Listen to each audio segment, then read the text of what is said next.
Life में हर किसी के पास एक ऐसा मौका आता है जिसके द्वारा या तो आसमान की ऊंचाइयों को छूता है या फिर एक ऐसा इंसिडेंट होता है जिसके द्वारा वो जमीन की गहराई को नापता है। और ये दोनों इंसिडेंट प्रभास के करियर के लिए सबसे बड़े पॉइंट माने जा रहे हैं। एक टाइम था जहाँ पर बाहुबली जैसी ब्लॉकबस्टर मूवीज आती है और उसके बाद में उनकी जो मूवीज आती है वो कम्प्लीटली फ्लॉप की लिस्ट में चली गई है, लेकिन एक बार फिर से वो कमबैक करने के लिए तैयार हो चुके हैं। लेकिन अब की बार नाम और पहचान दोनों बदली है और दोनों का जो नाम रखा गया है वो प्रोजेक्ट के रखा गया है। अब इसका जो टीजर है वो सबसे बड़ी चर्चा का विषय बना हुआ था। उसके पहले एक पोस्टर आया था जिसके बाद लोगों ने एक बार फिर से मजाक बनाना शुरू कर दिया था। बात की जाए प्रभास की तो नो डाउट उनमें किसी भी प्रकार की कोई कमी नहीं है, क्योंकि एक टाइम था जहां पर भारतीय सिनेमा को कोई नहीं देखता था और उसके बाद में उन्होंने एक दौर चलाया था जिसका नाम था बाहुबली। 2015 में एक ऐसी मूवी आती है जिसने इंडियन सिनेमा को नई पहचान दिलाई और नया भरोसा दिलाया कि ये भी एक सिनेमा है। अब उसके बाद में उसका सेकंड चैप्टर आता है और इंडियन सिनेमा का सनोरा पर्व वो माना जा रहा था। उसके बाद में प्रभास का दौर शुरू होता है और कम्प्लीटली फ्लॉप की लिस्ट में मूवीज जाना शुरू हो चुकी थी। बाहुबली के बाद में बात की जाए प्रभास की तो एक भी वो सुपर डुपर हिट मूवी नहीं दे पाई है, जहां पर उनके 200 करोड़ रुपए के बजट की भी मूवी आई है, 500 करोड़ रुपए के बजट की भी आई है और 600 करोड़ रुपए के बजट की भी मूवीज आई है। अब ये कम्प्लीटली फ्लॉप की लिस्ट में गई है। क्या कारण हुआ क्या नहीं हुआ, फैंस ने किस तरीके से नकारा वो उन्हें भी नहीं पता होगा।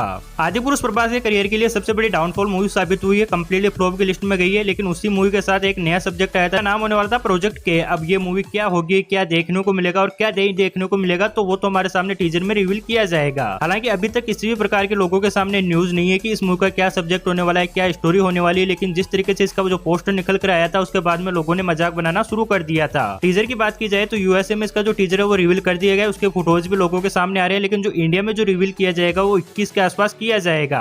अब उसमें क्या दिखाया जाएगा या नहीं दिखाया जाएगा वो तो रिलीज के बाद में पता चलेगा। लेकिन नो डाउट जहाँ पर जो टीजर वगैरह या पोस्टर आ रहे हैं ना उनमें भी कहीं ना कहीं कमी निकल रही है। अब ये आयरन मैन के सब्जेक्ट को लेकर ये मूवी बनेगी या कौन से सब्जेक्ट को लेकर बनेगी, लेकिन जिस तरीके से आयरन मैन का जो पोस्टर दिखाया गया है उनमें प्रभास एक बार फिर से नहीं जमते हुए नजर आ रहे हैं और एक बार फिर से लोगों ने उन्हें ट्रोल करना शुरू कर दिया है, क्योंकि जिस तरीके से वो फिल्में बना रहे हैं, जिस तरीके से उनकी मूवीज का बजट होता है वो उनका 20% भी कमाई नहीं कर पाती है।